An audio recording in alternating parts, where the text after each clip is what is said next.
I want to begin today with grace. I want to begin with grace. I don't know about you, but I can always use a little more grace in my life. And some days use a little more grace than others. A lot of times. And there was a day, and as far as I can remember, it was 33 years ago. 33 years ago, my wife Diane and I were young parents. We had a 4-year-old, a 2-year-old, and a 6-month-old. So as you can imagine, we had no money and no life and no sanity. And we were just trying to get by, and we were trying to make do as so many young families do. And I, to this day, don't know why I thought this was a good idea. But I thought what would be great for us as a little family, mom and dad and our 3 little girls, to spend the day at a water park. And so we loaded up the kids. We were living in Plano at the time. We drove over to Arlington to the biggest water park in the area at the time. It was called Wet and Wild. And it was wet, but it was not wild because I spent the entire day in the kiddie pool. And if you know what that's like, it's just, how long can you sit in 6-inch deep water and call it a good day? But, you know, I was trying to be a good dad, and I was with my kids, but I'm surrounded by all these amazing water slides and all of these things. And Diane is saying, go, and I'm like, no, I gotta be a dad. I gotta stay with my kids. But they had just opened a brand new water slide. It was 10 stories tall, and it was called the Black Hole. And it had 3 tubes, and it looked like a spaceship, and it was calling my name the whole day. The problem is, it's a 2-person ride. You can't go on it alone. And I'm like, well, my wife's not gonna go. She's gotta stay with the baby, and I don't know anybody who's here. I'm never gonna get on the ride. And finally, I got to the point where I said to my 4-year-old daughter, Kaya, we're gonna go on the Black Hole. To which she said, I don't like the Black Hole, Daddy. And I said, you're gonna love it. It's gonna be great. So when Diane wasn't looking, we snuck off. And we go over, and because it was a brand new ride in the middle of the summer, the line was endless. And we're just going one step at a time up this, 10-story staircase to get to the top. And as we're standing there, every other step, my daughter Kaya is turning to me going, I don't like the Black Hole, Daddy. And it didn't help that out of these tubes were screams. The riders were screaming. Now, I knew these were screams of joy. My 4-year-old daughter did not understand this. And so we make our way all the way up to the top, and we get to the top, and at the top, there's kind of a room. And there's 3 tubes that go out of the room. And if you're familiar with how water slides work, they have these jets of water that you stand in, and either you slide down or you get, in this case, in a tube. You stand in the tube, then you sit in the tube and you let go, and you go down. And this was they were all black tubes. So literally, you went into the blackness. And I'm like, cool. To which my daughter said, I don't like the Black Hole, Daddy. And I said, we're gonna be fine. And as I go over to get into the ride, I had expected that what I would do is say, okay, there's 2 of us, but she's gonna ride in my lap, and we'll go down and everything's be fine. And this 13-year-old lifeguard says, oh no, she has to ride in the front of the tube. There were these Siamese tubes. They were shaped like figure 8s, and she had to sit in her own little donut in the front. I'm like, I just waited an hour to get up here. We're going down this tube. So I decided this was the plan. I got into the water, it's rushing, I'm standing in the tube, and I take my little 4-year-old little girl, and I'm gonna place her, and I'm gonna hold her hand on the little handle that's there, and we're gonna shoot down, and as soon as we get out of sight, I'll pull her into my lap. So I pick her up, and she says, I don't like the Black Hole, Daddy. And I'm like, okay. And I put her in, but our hands are wet, and she slides through and goes down. Yeah. Yeah. So I turned to orthodontics project lifeguard, and I go, which is the fastest way to the bottom? And he goes, that one. I chuck the tube off and I dive headfirst into this tube. Now you would think, as I'm flying down this tube, that I would be thinking something like, I'm going to prison. Or, I am the world's worst father. Not what I was thinking. I was thinking, my wife is going to murder me.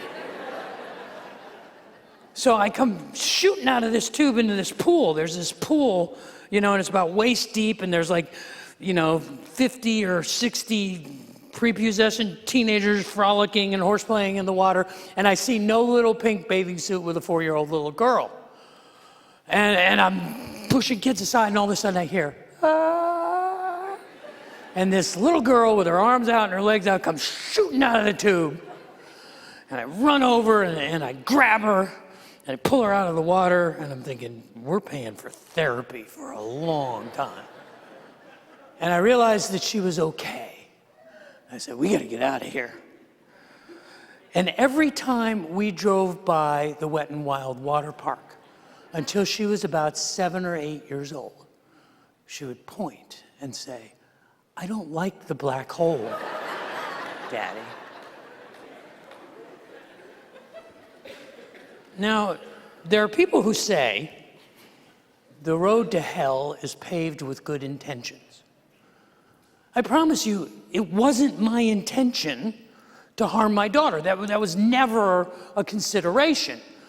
My intention was to make a father-daughter memory. My intention was to have fun with my little girl. Obviously, I was wrong.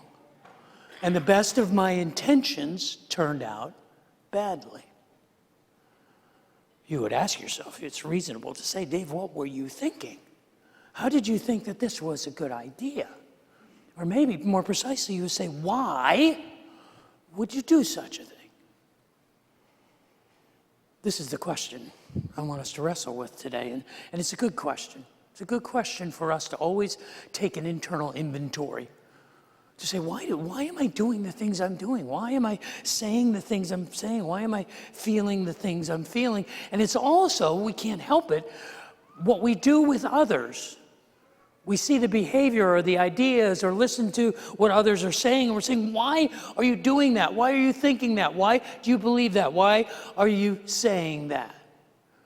And unfortunately, we live in a culture that has encouraged us to weaponize the why. To just paint with a broad brush and say, oh, I know why you're saying that because of your obia or your ism or your ists. I know why you're saying that.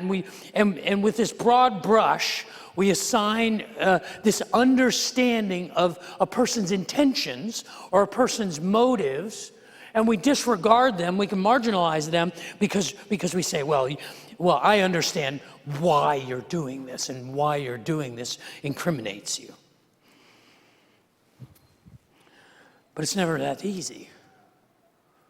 Understanding why things happen, why we are the way we are, why we do the things we do, why others do the things they do is one of the most complicated things that we can undertake. And when we weaponize the why, we segregate ourselves unnecessarily. And I think we can do better. I believe we can. And today I want to wrestle with the why, and I want to suggest that we can do better. And I want to tell you why. But before I do, would you pray with me? Father in heaven, I would ask that the words of my mouth and the meditations of my heart would be pleasing in your sight. And you would use your word spoken by your servant, anointed by your Spirit, to challenge us to do the work, to figure out the why in ourselves and be careful with the why in others, and that we might begin that search with grace. Pray that for myself and for my family and for all of us here, for I ask that in Jesus' name. Amen. Last week I invited you to come with me for 3 weeks because I wanted to share with you a story. It's a story of a man named Judas Iscariot. We know him simply by his first name, Judas. Judas was the betrayer, the one who was the treasonous traitor among the 12 disciples of Jesus. We know that his story is woven throughout the story of the Gospels, and I suggested that his story is an iconic, an archetypal story that challenges us to consider some of the most difficult questions in life. And last week, we wrestled with the question of, did Judas have a choice? Or was this his destiny? Was it his fate to be a traitor? Or did he choose it? It's really wrestling with the question of our sovereign will, our free will, and the possibility of a sovereign God who knows the end from the beginning. How do we come to terms with those two opposite ideas? Next week, the life of Judas challenges us to ask the difficult question about the limitations of grace. Is there a boundary on forgiveness? Is there something that you and I can do that is so beyond God's love that we cannot be forgiven for it? Is there a rock so heavy that God cannot lift it? Can God make that rock? Is there something beyond God's grace, beyond God's love, beyond God's mercy? And the life of Judas challenges us to wrestle with this question. If you want sort of the tactical reality, it's the question of, is it possible that Adolf Hitler is in heaven? Or was it too far for God's grace? But this week, we come to this second part of the story of Judas, and we're challenged with the idea of, why do we do the things we do? Why do we say the things we say? And the context of this consideration is a story in the 12th chapter of John. In John chapter 12, it tells us that it was 6 days before Passover. What this means in terms of the story of the Gospel of John, it means that in 1 week, both Judas and Jesus will be dead. This was their last week on earth. And they were in the town of Bethany. The town of Bethany was a small village on the foothills of Mount Olivet. It was kind of Jesus' second home. When he wasn't in Galilee, he was in the village of Bethany. It was just 2 miles down the road to Jericho, outside of Jerusalem.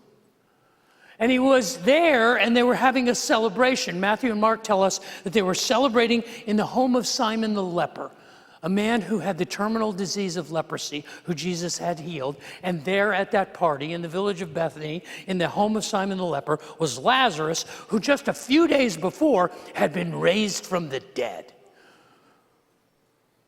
Now, they were anticipating what was going to go down tomorrow. The next day was the day that we call Palm Sunday.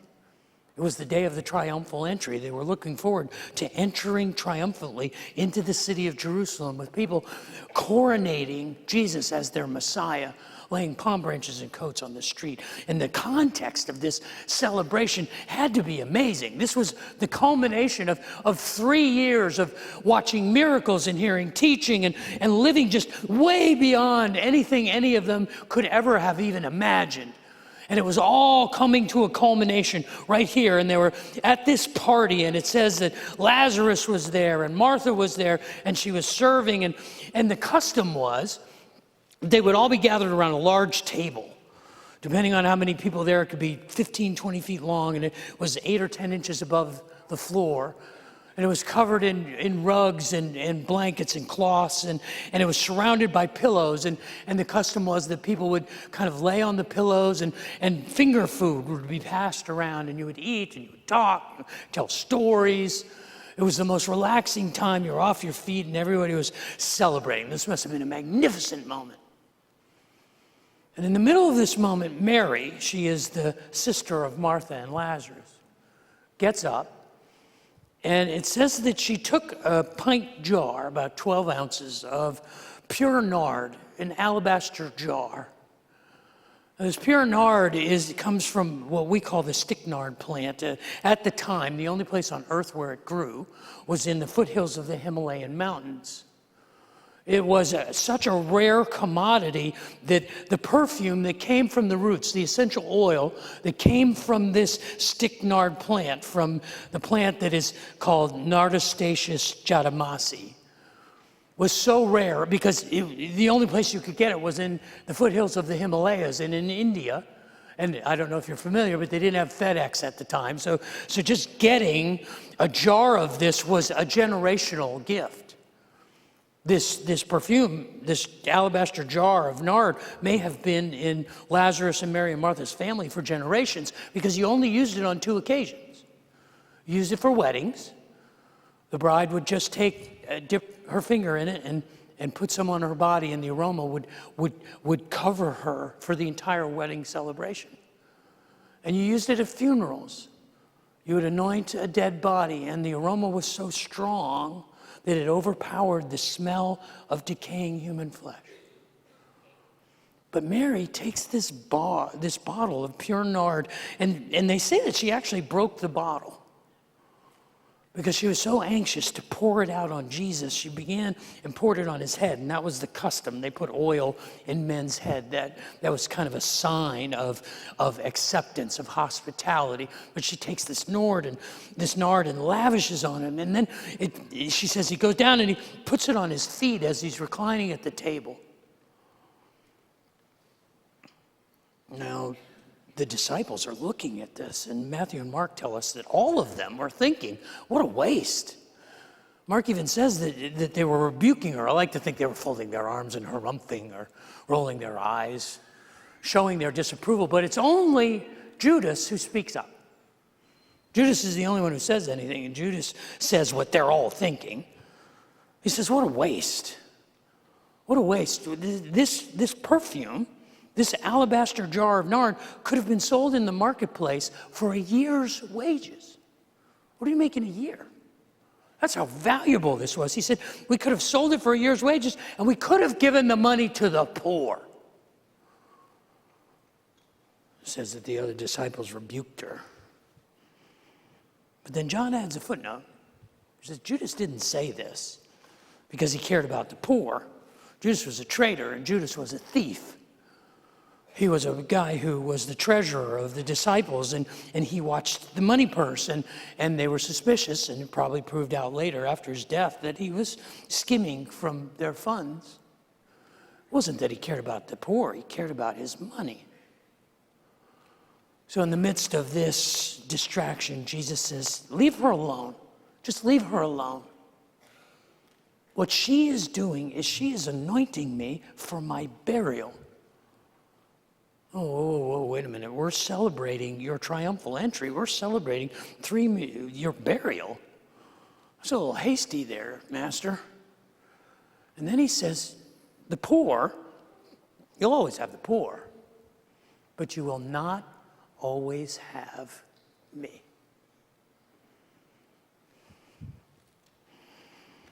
Why did they do this? Why did Mary do it? Why did Judas do it? I mean, it's difficult for us to discern the whys sometimes. It's one of the most complicated things in our lives. In fact, if you go into a court of law and you try to prosecute a crime, one of the key factors that needs to be considered in the prosecution of a crime is what's called mens rea. Mens rea is the state of mind or the mental guiltiness of someone who is accused of a crime. And it's a significant part of the process of a conviction, the prosecution. Now, a couple of weeks ago, you remember I had a blackboard over here and I wrote a formula on it, and I wrote some calculus on there, and we did some trigonometry. And I got emails and calls and scowls from those of you who are mathematicians and engineers and physicists, and you were saying, Dave, stay away from the math, stick to the theology. And I appreciate the rebuke, and I appreciate the humiliation. I'm not a mathematician, never claimed to be one. I made all that stuff up. But I'm not crazy enough to violate those of you who understand the law. Because if we have a bunch of mathematicians and math nerds here, we have 10 times that many attorneys in this congregation, believe me.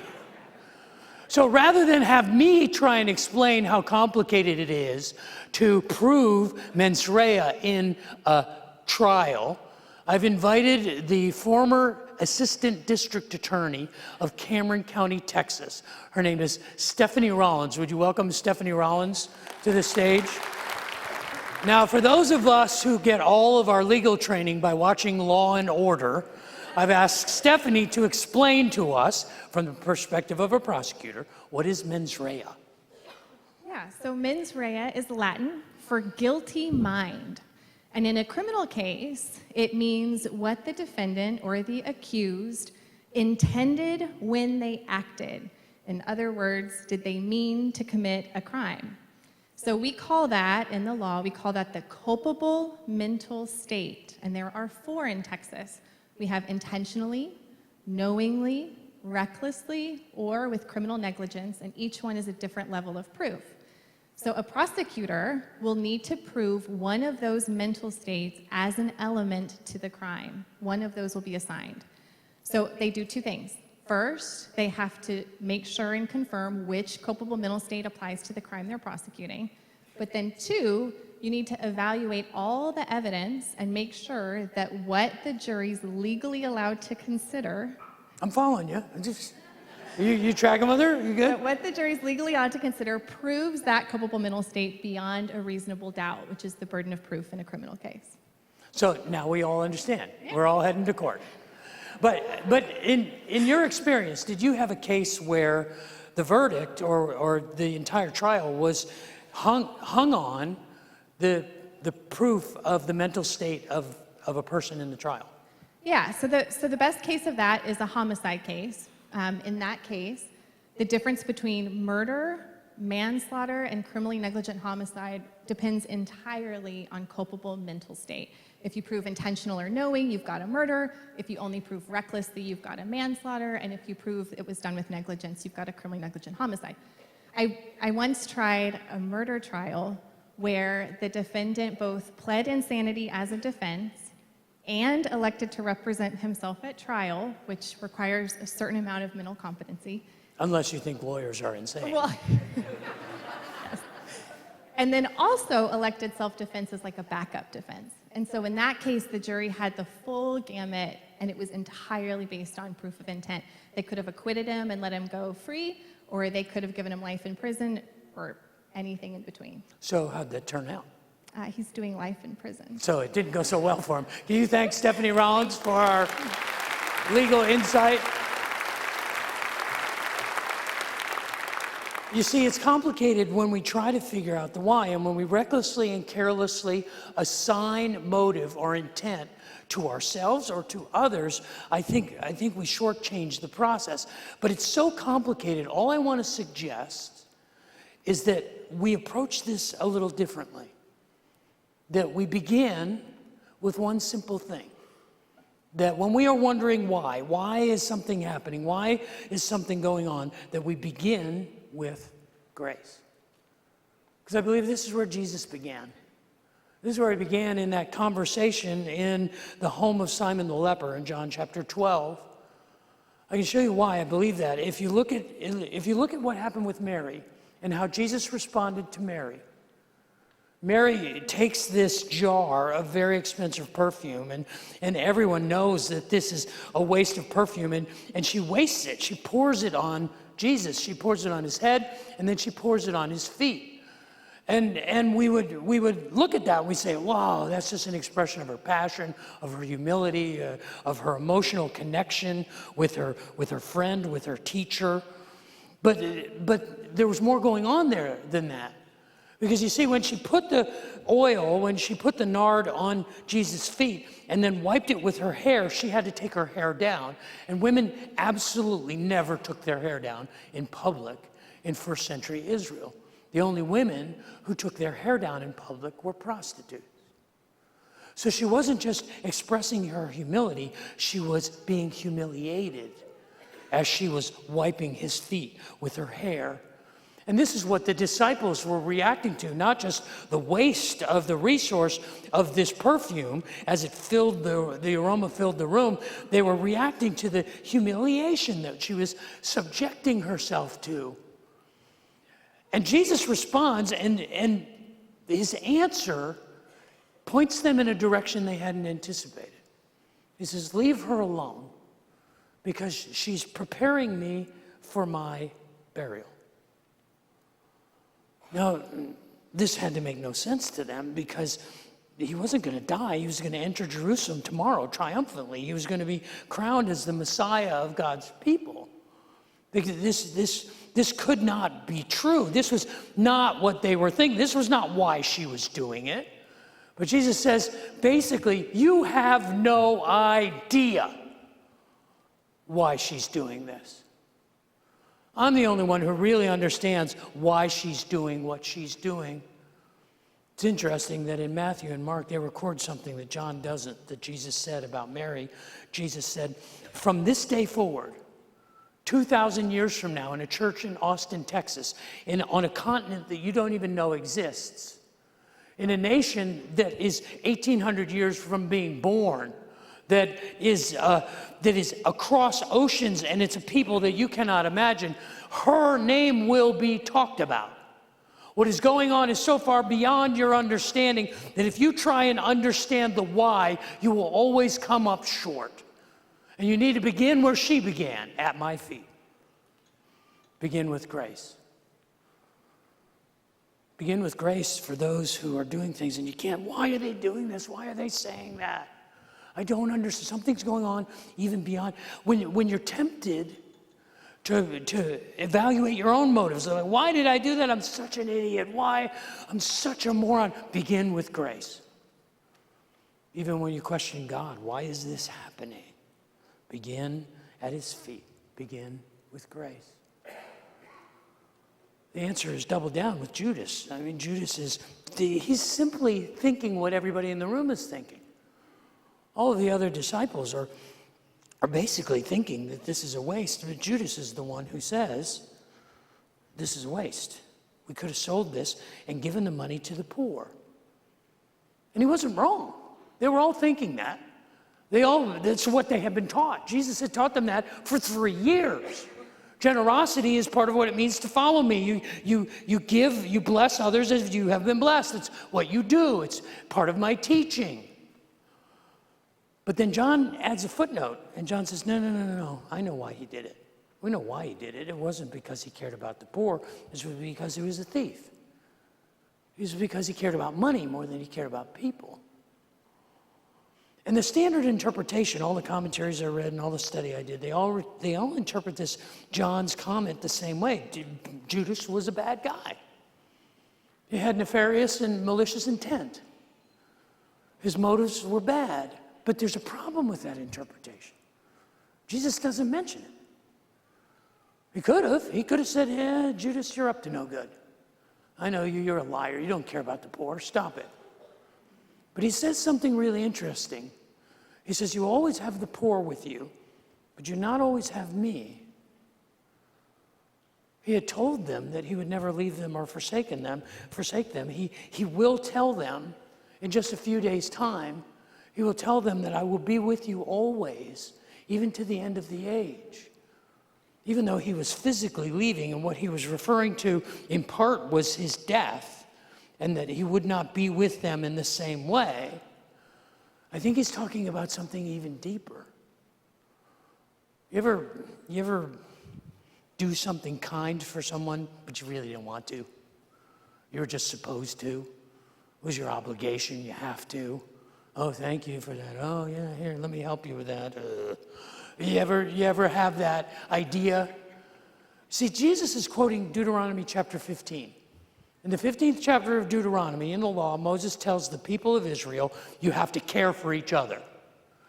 And in that need that is all around you, because there will always be need, this is where it says, you will always have the poor with you. Don't go hard-hearted in that. Don't grow hard-hearted in your attitude of generosity, because it's more than just giving that. It's actually caring about someone. And I believe what Jesus is implying is he's saying there will always be poor, and not just physically and financially poor. There will be people who are poor in spirit, and people who are poor in their heart and poor relationally. We know people who are poor relationally. They don't play well with others. We know people who have lost hope and they're impoverished in their spirit. Poverty is all around us. Make sure you are with me in that. Don't just go through the motions of caring about people. You should have me in it. Begin at my feet like Mary did. Begin with grace. See, Jesus could have said, in that moment, he could have said, hey, I'm going to tell you what's going down. I mean, we're going to have the triumphal entry tomorrow, but in a week after that, I'm going to be dead. And you're going to be in hiding, and you're going to be terrified. And Judas, you're going to betray me. And in just a short amount of time, you're going to sell me out. In fact, that's what he did. He went and he made a deal for Jesus' future. He famously, right after this gathering, Judas found the religious leaders, and he said, how much will you give me if I hand him over to you? And they paid him famously 30 pieces of silver.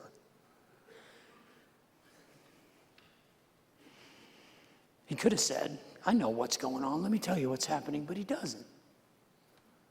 He begins with grace.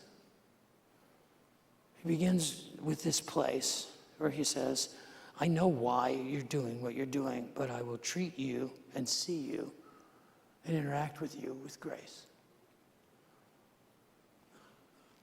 The law requires that we be careful with motive and intent. I mean, the standard common law requirement for the legal standard for culpability is guilt in the mind. There's a Latin phrase, and if I remember it right, it's actus reus non facit reum nisi mensa mens sit rea. And it basically means there is no culpability unless the mind is guilty. In the law, it is the burden of the law to demonstrate, to thoroughly prove beyond a reasonable doubt intent or motive. But we live in a culture that has weaponized the why, where we use these broad brush strokes to demonize and to categorize and to put people into marginalized places because of their obics or their ists or because of their isms. And I know why you're thinking those crazy things or doing those crazy things, because you're this or because you're that. And we're reckless and careless.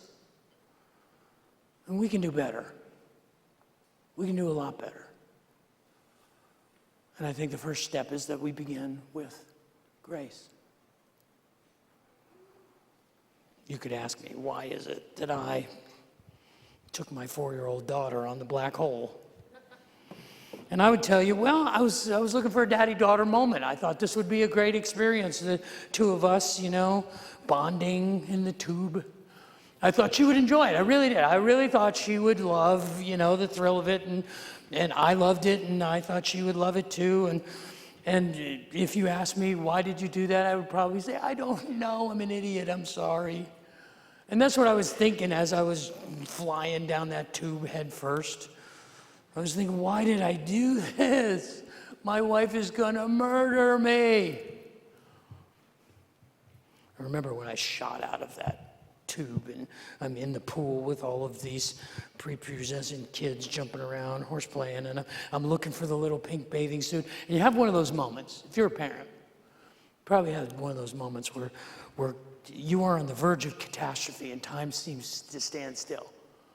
And I think it was only a few seconds, but it felt like hours when I had a chance to contemplate my future and all of the trauma I was inflicting on my daughter, and I couldn't see her. And then I hear this little scream coming out of the tube. Ah! And she comes out with her arms out and her hands out. And we asked her years later, we said, Kaya, do you remember that? And she's like, oh yeah, I remember that. And we said, what do you remember about it? She said, well, I remember trying to brace myself in the tube, to stop myself, because I knew that you were coming. Oh, I am the worst dad ever. But, she comes shooting out of the tube, this little screaming, this little pink baby, wow, she skips across the water. And in my memory, the way I remember it, it took me like a second to get there. And, I'm over there, and I like to imagine that she just was under the water for a second, and I pulled her up. And if you've ever had a baby and you're water safe training them, and you put them under the water, you lift them out, and they get that look on their face. It's an amazing look. It's both terror and amazement and the desire to murder you all at the same time. And they look at you like, what happened? And she had that look, and I knew she would be fine. Other than the PTSD, I knew she would be fine. And so I looked at her, and I had her in my hands, and I'm holding her, and I say, whatever you do, don't tell your mother. And I turn around, and standing at the edge of the pool is my wife with our infant Caitlin, and Leah standing next to us, pointing like, I see them. Busted. I know the value of beginning with grace. I know this. Because I asked my daughter the other day, and she still loves me. I haven't asked my wife today, so I'm working off of the pattern that we've had.